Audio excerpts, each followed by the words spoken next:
অসমত এছাৰ মানেই খিলঞ্জীয়া মুছলমানৰ ভোট কৰ্তন। অসমত এছাৰ মানে অনা অসমীয়া পৰিভ্ৰমী ভোটাৰক অন্তৰ্ভুক্তিকৰণ। শুদ্ধ ভোটাৰ তালিকাৰ নামত খিলঞ্জীয়া মুছলমানৰ ভোট কৰ্তনক নুবুজায়।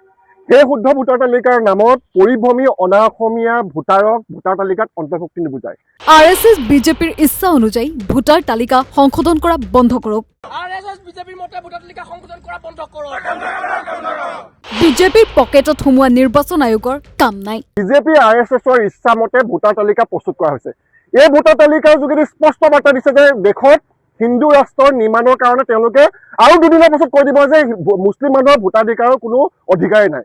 এই নিৰ্বাচনী আয়োগে কোনোবা এটা ৰাজনৈতিক দলৰ বিশেষকৈ শাসকীয় পক্ষৰ পকেটত সোমাই আচলতে এই এছআৰ নামৰ যি বিশেষ সংশোধনী যিটো প্ৰক্ৰিয়া, এই প্ৰক্ৰিয়াটোক আচলতে তেওঁলোকে ব্যৱহাৰ কৰিছে। হয়, দেশৰ বিভিন্ন প্ৰান্তত ভোটাৰ তালিকাৰ বিশেষ সংশোধনীক লৈ নিৰ্বাচন আয়োগৰ দ্বাৰা হোৱা বৃহৎ গাফিলতিৰ প্ৰভাৱ এতিয়া অসমতো পৰিছে। অসমত হোৱা এছআৰত ৰাজ্যৰ বহুতো ঠাইত বহুতো খিলঞ্জীয়া লোকৰ নাম ভোটাৰ তালিকাৰ পৰা কৰ্তন হোৱাৰ অভিযোগ উত্থাপিত হৈছে। আনহাতে অসমত বহুতো অনা অসমীয়া লোকৰ নাম অসমৰ ভোটাৰ তালিকাত অন্তৰ্ভুক্ত হোৱা পৰিলক্ষিত হৈছে। ভোটাৰ তালিকাৰ বিশেষ সংশোধনী প্ৰক্ৰিয়াৰ যোগেদি অসমৰ খিলঞ্জীয়া লোকৰ ভোটাধিকাৰ কাঢ়ি নিয়া কাৰ্যৰ বিৰুদ্ধে সেয়েহে আজি শিৱসাগৰত নিৰ্বাচনী কাৰ্যালয়ৰ সন্মুখত উত্তাল প্ৰতিবাদী কাৰ্যসূচী গ্ৰহণ কৰে অসম ছাত্ৰ যুৱ সন্মিলন, সদৌ অসম অনুসূচিত জাতি ছাত্ৰ সন্থা, সদৌ অসম কোচ ৰাজবংশী ছাত্ৰ সন্থা আৰু বৃহত্তৰ অসমীয়া যুৱ মঞ্চই।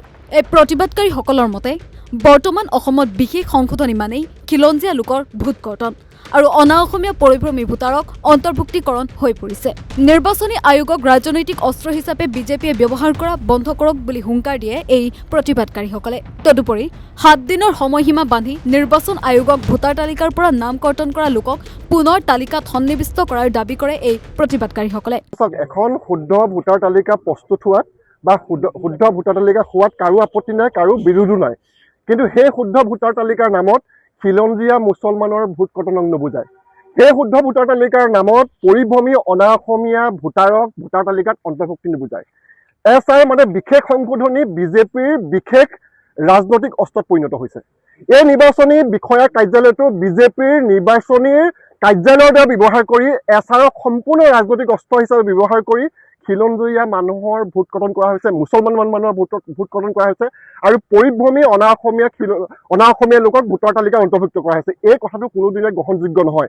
এটা কথা স্পষ্ট, ইয়াতকৈ আৰু দুখৰ বিষয় কেতিয়া হ'ব নোৱাৰে যে এখন দেশৰ গণতান্ত্ৰিক ব্যৱস্থাৰ মূল যিটো স্তম্ভ, গণতান্ত্ৰিক ব্যৱস্থাটো বাহাল আছেনে তাৰ যিটো মাপকাঠি যাক নিৰ্ধাৰণ কৰা হৈ আহিছে নিৰ্বাচন আয়োগৰ নিৰপেক্ষতা, নিৰ্বাচন আয়োগৰ স্বতন্ত্ৰতা, যেনেকৈ সংবাদ মাধ্যমৰ স্বতন্ত্ৰতাক বুজায়। কিন্তু নিৰ্বাচন আয়োগৰ যি চৰিত্ৰ, স্বতন্ত্ৰতা আৰু নিৰপেক্ষতা সম্পূৰ্ণ ভৰিয়ে মোহাৰি বিজেপি RSSৰ ইচ্ছা মতে ভোটাৰ তালিকা প্ৰস্তুত কৰা হৈছে। এই ভোটাৰ তালিকাৰ যোগেদি স্পষ্ট বাৰ্তা দিছে যে দেশত হিন্দু ৰাষ্ট্ৰৰ নিৰ্মাণৰ কাৰণে তেওঁলোকে আৰু দুদিনৰ পাছত কৈ দিব যে মুছলিম মানুহৰ ভোটাধিকাৰৰ কোনো অধিকাৰেই নাই। গতিকে তেওঁলোকে মিয়া কথা কৈ আছে, কিন্তু মই সুধিব বিচাৰিছোঁ যে শিৱসাগৰত মিয়া ক'ত আছে? শিৱসাগৰত জীৱিত খিলঞ্জীয়া মুছলমানৰ ভোট কৰ্তন কৰা হৈছে, স্থানান্তৰ দেখুৱাই পিনি তেওঁলোকে ভোট কৰ্তন কৰা হৈছে, অনা অসমীয়া পৰিভ্ৰমী মানুহক ভোটাৰ তালিকা অন্তৰ্ভুক্ত কৰা হৈছে। এই কথাটো সম্পূৰ্ণ অগণতান্ত্ৰিক আৰু গণতন্ত্ৰৰ যিটো মৌলিক অধিকাৰ, মানুহৰ ভোটাধিকাৰৰ যিটো মৌলিক অধিকাৰ, এই অধিকাৰ খৰ্ব কৰা হৈছে। আৰু এটা অতি দুখৰ বিষয় যে সাংবিধানিক পদবীত থাকি মুখ্যমন্ত্ৰীজনে এনেকুৱা ধৰণৰ তৰল, এনেকুৱা ধৰণৰ সাম্প্ৰদায়িক, এনেকুৱা ধৰণৰ অসাংবিধানিক বক্তব্য ৰাখিছে যে মিয়াই 5 টকা যদি ৰিক্সা ভাড়া তাক 4 টকা দিবলৈ কৈছে। এই ধৰণৰ তৰল সাম্প্ৰদায়িক উত্তেজনা সৃষ্টি কৰিব পৰা বক্তব্যৰ পৰা দূৰত থাকিবলৈ অনুৰোধ জনাইছোঁ। আৰু এটা কথা আপোনালোকৰ মাধ্যমৰ যোগে সুধিব বিচাৰিছোঁ যে ভোট কৰ্তন কাৰ কৰা হয়? মৃত মানুহৰ আৰু বিদেশী মানুহৰ ভোট কৰ্তন কৰা হয়। মুখ্যমন্ত্ৰীয়ে কেতিয়াওতো বিদেশী শব্দটো ব্যৱহাৰ কৰা নাই, মিয়া শব্দটো ব্যৱহাৰ কৰিছে। তেওঁ ডাইৰেক্টলি কৈ দিলে হয় যে ভাৰতবৰ্ষত মুছলমান মানুহৰ ভোটাধিকাৰ দিয়া অধিকাৰ নাই, ভোট দিয়া অধিকাৰ নাই। এই কথাটো স্পষ্ট কৰি দিয়ক যে আমি আপোনালোকৰ যোগেদি সুধিব বিচাৰিছোঁ, বিদেশী ভোট কৰ্তন কৰা আপোনাৰ সেই সাহসটো আছে নাই? নে বিদেশী ভোট কৰ্তন কৰা আপোনালোকৰ সাহস নাই বা আপোনালোকৰ সামৰ্থ্য নাই, সেইকাৰণে মিয়া মানুহক ভোট কাটি পিনি মুছলমানৰ ভোট কৰ্তন কৰি আপোনালোকে ৰাজনৈতিক যি সিদ্ধি পূৰণ কৰিব বিচাৰিছে। এই কাৰ্য আমি গৰিহণা দিছোঁ। গণতন্ত্ৰ বচাব লাগিব, দেশৰ সংবিধান বচাব লাগিব। সেইকাৰণে আপোনালোকৰ এই নিৰ্বাচন আয়োগৰ যি স্বৈৰচাৰী, যি উদ্দেশ্য প্ৰণোদিত যি কাৰ্য তাৰ বিৰোধিতা কৰিছোঁ। আৰু আমি শিৱসাগৰ নিৰ্বাচন আয়োগক, নিৰ্বাচন বিষয়াক আমি 7 দিনৰ সময়সীমা দিছোঁ যে যিসকল শিৱসাগৰ খিলঞ্জীয়া মুছলমানৰ ভোট কৰ্তন কৰা হৈছে জীৱিত লোকৰ, তেওঁলোকক এই তালিকাখনত অন্তৰ্ভুক্ত কৰিব বিচাৰিছোঁ। আৰু বাৰে বাৰে কৈছোঁ, শুদ্ধ ভোটাৰ তালিকা মানে মুছলমান মানুহৰ ভোট কৰ্তন হ'ব নোৱাৰে। অনা অসমীয়া খিলঞ্জীয়া মানুহৰ ভোটৰ অন্তৰ্ভুক্তি হ'ব নোৱাৰে। এই কাৰ্যৰ বিৰোধিতা কৰিছোঁ, 7 দিনৰ সময় দিছোঁ, অন্যথা আমি তীব্ৰ গণতান্ত্ৰিক আন্দোলন গঢ়ি তুলিবলৈ বাধ্য হ'ম। আচ্ছা, নিৰ্বাচন হ'ল এটা গণতান্ত্ৰিক প্ৰক্ৰিয়া। আজি নিৰ্বাচনী আয়োগ তেওঁ আচলতে নিৰপেক্ষ হ'ব লাগে, কিন্তু আমি দেখা পাইছোঁ এই নিৰ্বাচনী আয়োগে কোনোবা এটা ৰাজনৈতিক দলৰ বিশেষকৈ শাসকীয় পক্ষৰ পকেটত সোমাই আচলতে এই এছআৰ নামৰ যি বিশেষ সংশোধনী যিটো প্ৰক্ৰিয়া, এই প্ৰক্ৰিয়াটোক আচলতে তেওঁলোকে ব্যৱহাৰ কৰিছে। আমি দেখা পাইছোঁ যে যিসকল লোক জীয়াই আছে তেওঁলোকক মৃত সজাই পেলোৱা হৈছে আৰু তেওঁলোকৰ ভোটাধিকাৰ কৰ্তন কৰা হৈছে। আমি দেখা পাইছোঁ যিসকল স্থানান্তৰিত হোৱা নাই তেওঁলোকক স্থানান্তৰকৰণ কৰি দেখুৱাই এই ভোটাৰ তালিকাত নামবিলাক তেওঁলোকক কৰ্তন কৰা হৈছে। এয়া সম্পূৰ্ণৰূপে অন্যায়। অনুসূচিত জাতি ছাত্ৰ সন্থাই এনেকুৱা ধৰণৰ কাৰ্যক ধিক্কাৰ জনাইছোঁ আৰু লগতে ক'ব খুজিছোঁ এই বিজেপি দলটোৱে তেওঁলোকৰ যি স্বৈৰাচাৰী যিটো নীতি, তেওঁলোকৰ যি আচলতে অগণতান্ত্ৰিক যিটো চৰিত্ৰ, এই চৰিত্ৰ অক্ষুণ্ণ ৰাখি যদি তেওঁলোকে কাম কৰিম বুলি ভাবিছে তেনেহ'লে তেওঁলোকে মুখ্য স্বৰ্গত বাস কৰিছে। ইয়াৰ বিৰুদ্ধে প্ৰতিবাদ কৰিবলৈ আমি অসমীয়াৰ সন্তান এতিয়াও জীয়াই আছোঁ। আৰু এটা কথা স্পষ্ট কৰি কওঁ যে নিৰ্বাচন নিৰপেক্ষভাৱে হ'ব লাগিব, নিৰ্বাচন গণতান্ত্ৰিক মাধ্যমেৰে হ'ব লাগিব আৰু নিৰ্বাচনত এই গুণ্ডাগিৰি দাদাগিৰি হিমন্ত বিশ্ব শৰ্মাৰ যি গুণ্ডাগিৰি দাদাগিৰি ভৰা কথা, এই কথাবিলাক তেওঁ বন্ধ কৰিব লাগিব।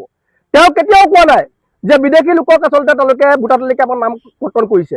তেওঁ কেতিয়াও কোৱা নাই যে বহিৰাগত মানুহক তেওঁলোকে এই ভোটাধিকাৰ তালিকাৰ পৰা নাম কৰ্তন কৰা হৈছে। কিন্তু তেওঁ অতি চলাহী কথাৰে জনতাক আভুৱা বহিবৰ কাৰণে কিছুমান মন্তব্য কৰি আছে। এইবিলাক কোৱাটো তেওঁ বন্ধ কৰক। বিজেপি RSSৰ মতে অসমৰ ভাৰতবৰ্ষৰ গণতন্ত্ৰ নচলে, বিজেপি RSSৰ মতে শাসন নচলে, বিজেপি RSSৰ মতে নিৰ্বাচন নচলে। আৰু আমি সকীয়াই দিছোঁ নিৰ্বাচনী আয়োগক যে আপোনালোকে বিজেপি আৰু RSSৰ প্ৰকৃতত সোমোৱাটো বন্ধ কৰক, অন্যথা কিন্তু ইয়াৰ প্ৰতিবাদ অত্যন্ত ভয়ংকৰ হ'ব আৰু এই ভয়ংকৰ প্ৰতিবাদৰ সন্মুখীন হ'বলৈ আপোনালোক সাজু হৈ থাকিব। RSS বিজেপিৰ মতে ভোটাৰ তালিকা সংশোধন কৰা বন্ধ কৰক। মৃত নোহোৱা ব্যক্তিকো মৃত সজাই ভোটাৰ তালিকা সংশোধন কৰা বন্ধ কৰক। এই অন্যায় সহ্য কৰা নহ'ব, এই অন্যায় সহ্য কৰা নহ'ব। ভোটাৰ তালিকা কৰ্তন কৰা বন্ধ কৰক। খিলঞ্জীয়াৰ অধিকাৰ কাঢ়ি লোৱা বন্ধ কৰক। খিলঞ্জীয়াৰ অধিকাৰ কাঢ়ি লোৱা বন্ধ কৰক। নিৰ্বাচনী আয়োগ কুচিয়াৰ, নিৰ্বাচনী আয়োগ কুচিয়াৰ, নিৰ্বাচনী আয়োগ কুচিয়াৰ। এই জুই চলিছে, সংগ্ৰাম চলিছে, অসমীয়া জাগিছে, অসমীয়া জাগিছে। ভোটাধিকাৰ কৰ্তন কৰা বন্ধ কৰক। খিলঞ্জীয়া ভোটাধিকাৰ কৰ্তন কৰা বন্ধ কৰক। এই অন্যায় সহ্য কৰা নহ'ব। নিৰ্বাচনী আয়োগ কুচিয়াৰ, নিৰ্বাচনী আয়োগ কুচিয়াৰ, নিৰ্বাচনী আয়োগ কুচিয়াৰ, নিৰ্বাচনী আয়োগ কুচিয়াৰ। খিলঞ্জীয়া ভোট কৰ্তন কৰা বন্ধ কৰক। খিলঞ্জীয়া ভোট কৰ্তন কৰা বন্ধ কৰক। খিলঞ্জীয়া ভোট কৰ্তন কৰা বন্ধ কৰক। খিলঞ্জীয়া ভোট কৰ্তন কৰা বন্ধ কৰক।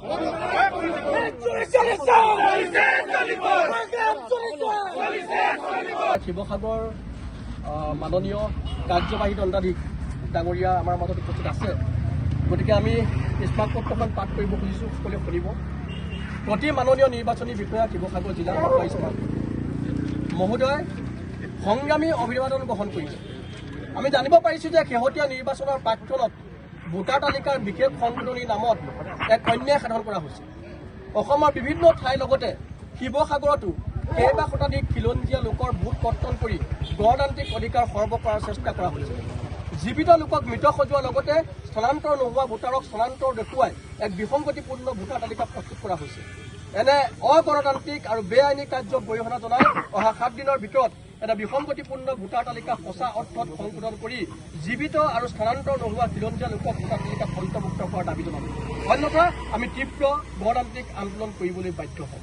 ভৱদীয় পৰকজ্যোতি দাস সাধাৰণ সম্পাদক সদৌ অসম অনুসূচিত জাতি ছাত্ৰ সন্থা, জিন্তু মেছ অসম ছাত্ৰ যুৱ সন্মিলনী, আকিব হুছেইন কেন্দ্ৰীয় সাংগঠনিক সচিব বৃহত্তৰ অসমীয়া যুৱ মঞ্চ, শংকৰজ্যোতি শইকীয়া কোচ ৰাজবংশী ছাত্ৰ সন্থা শিৱসাগৰ। মুঠৰ ওপৰত কথাটো হ'ল কি, এইটো অন্যায় হৈছে আৰু এই অন্যায় সহ্য কৰা নহ'ব, কোনো কাৰণতে সহ্য কৰা নহ'ব। ভোটাৰ তালিকা সংশোধনীৰ নামত অন্যায় কৰাটো এইটো আচলতে গণতন্ত্ৰৰ ওপৰত চৰম কুঠাৰাঘাত। ইয়াক আমি কেতিয়াও সহ্য নকৰোঁ। আজি প্ৰতীকী প্ৰতিবাদ হৈছে, পৰৱৰ্তী সময়ত কিন্তু তীব্ৰ প্ৰতিবাদ হ'ব যদিহে 7 দিনৰ ভিতৰত আমি কোনো সদস্য নাপাওঁ। মই স্মাৰক পত্ৰখন প্ৰদান কৰিবৰ কাৰণে দিনটোকে যাবলৈ চেষ্টা কৰিছোঁ। আপোনালোকে ইতিমধ্যে গম পাইছে যে কিমান মানুহৰ মানে পতন হৈছে। এইটো আপোনালোকে 7 দিনৰ ভিতৰত যদি ঠিক কৰি দিয়ে আপোনালোকে নিজেও জানিছে যে এইটো গম পাইছে গোটেই কথাখিনি আমাৰ যিটো মানে খিলঞ্জীয়া মানুহৰ কোনো পৰ্যায়ত এইটো পচন্দ অনুমতি পোৱা নাই মুঠৰ ওপৰত ভোটাৰ তালিকাৰ বিশেষ সংশোধনী প্ৰক্ৰিয়াৰ জৰিয়তে নিৰ্বাচন আয়োগে RSS বিজেপিৰ ইচ্ছা অনুযায়ী এহাতে একাংশ অসমীয়া খিলঞ্জীয়া লোকৰ নাম ভোটাৰ তালিকাৰ পৰা আঁতৰাই দিছে আৰু আনহাতে বহিৰাজ্যৰ পৰা অগণন অনা অসমীয়া লোকৰ নাম ভোটাৰ তালিকাত সন্নিৱিষ্ট কৰিছে বুলিয়ে এতিয়া সচেতন মহলত তীব্ৰ চৰ্চা চলিছে। শিৱসাগৰৰ পৰা পাৰ্শ্বজ্যোতি গগৈৰ প্ৰতিবেদন নৰ্থ ইষ্ট নাও।